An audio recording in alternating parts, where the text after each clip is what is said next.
Halo semuanya, hari ini kita bakal kupas tuntas salah satu buku legendaris soal pengembangan diri, yaitu The Seven Habits of Highly Effective People dari Stephen Covey. Kita akan lihat gimana prinsip-prinsip klasik ini bisa kita terapkan secara realistis di kehidupan kita yang serba sibuk sekarang.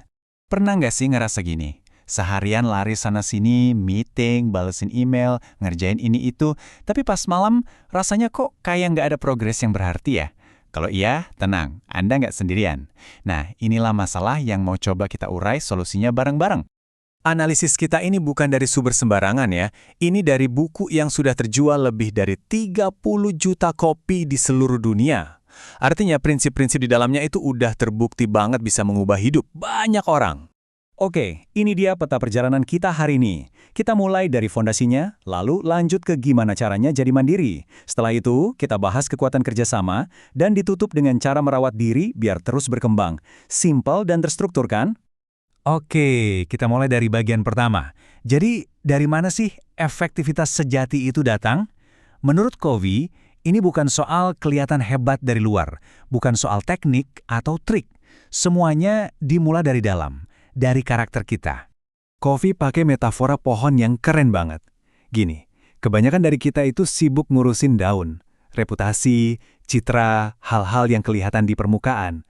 Padahal, kata Covey, kita harusnya mulai dari akar, yaitu karakter, prinsip, dan nilai-nilai kita. Kalau akarnya kuat, ya buahnya alias hasilnya pasti akan bagus dengan sendirinya. Nah, apa sih sebetulnya kebiasaan itu? Ternyata bukan cuma sekedar pengulangan loh. Menurut Covey, kebiasaan yang beneran efektif itu adalah gabungan 3 hal ini. Pertama, kita perlu pengetahuan, alias tahu apa yang harus dilakukan. Kedua, kita perlu keterampilan, tahu gimana caranya. Dan yang paling penting, ketiga, kita harus punya keinginan, kemauan yang kuat buat melakukannya. Covey memetakan pertumbuhan kita jadi 3 tahap. Anggap aja ini kayak level up dalam hidup. Kita semua mulai dari ketergantungan, di mana kita mengandalkan orang lain, paradigma kamu. Lalu, kita berjuang menuju kemandirian, di mana kita bisa mengandalkan diri sendiri, paradigma aku. Dan puncaknya adalah saling ketergantungan, di mana kita sadar kalau kita bisa mencapai hal yang jauh lebih besar bersama-sama, paradigma kita. Sekarang, kita masuk ke 3 kebiasaan pertama. Ini semua tentang meraih apa yang Covey sebut kemenangan pribadi. Intinya ini adalah pertarungan internal buat jadi pribadi yang mandiri dan benar-benar memegang kendali atas hidup kita sendiri. Kebiasaan nomor 1, jadilah proaktif. Bedanya apa sama reaktif? Gini, orang reaktif itu nyalahin keadaan. Macet sih, atau bos saya nyebelin. Sebaliknya, orang proaktif fokus pada apa yang bisa mereka kontrol, respons, dan sikap mereka. Jadi daripada bilang ya sudahlah pasrah, mereka akan bilang, oke, apa pilihan yang kita punya sekarang? Ini game changer banget. Kebiasaan kedua ini ngajak kita buat punya tujuan yang jelas. Coba bayangin, mau bangun rumah tapi nggak punya denahnya? Atau mau pergi jalan-jalan tapi nggak tahu tujuannya kemana? Kacau kan? Nah, samakah hidup? Coba pikirin, di akhir hidup nanti kita mau dikenang sebagai orang seperti apa? Kalau tujuannya jelas, setiap langkah yang kita ambil hari ini jadi punya arah dan makna. Lanjut, kebiasaan ketiga, dahulukan yang utama. Nah, ini ada alat bantu yang praktis banget namanya matriks Eisenhower. Semua kerjaan kita bisa dimasukin ke 4 kotak ini berdasarkan 2 hal, penting atau enggak, mendesak atau enggak.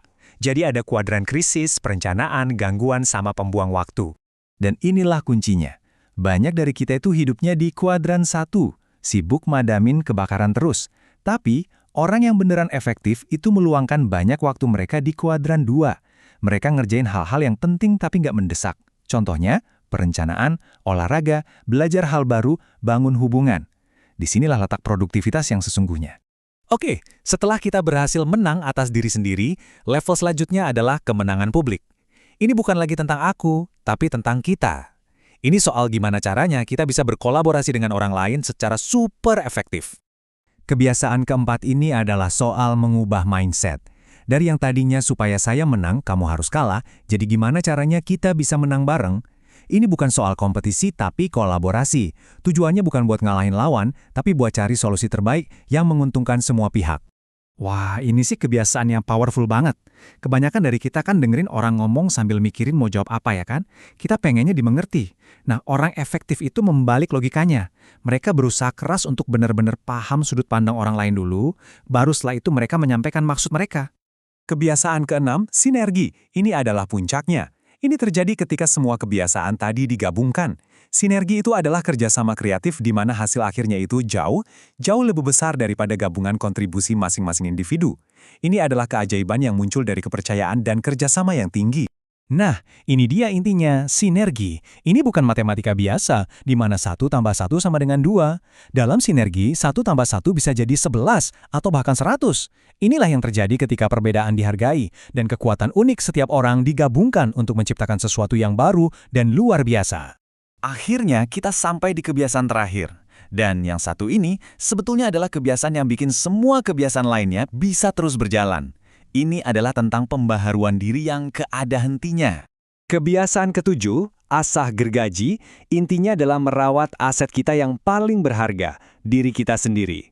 Covey membaginya jadi 4 area yang harus kita perbarui terus-menerus. Fisik, misalnya olahraga dan makan sehat, sosial atau emosional dengan membangun hubungan baik, spiritual dengan terhubung sama nilai-nilai kita, dan mental dengan terus belajar dan membaca.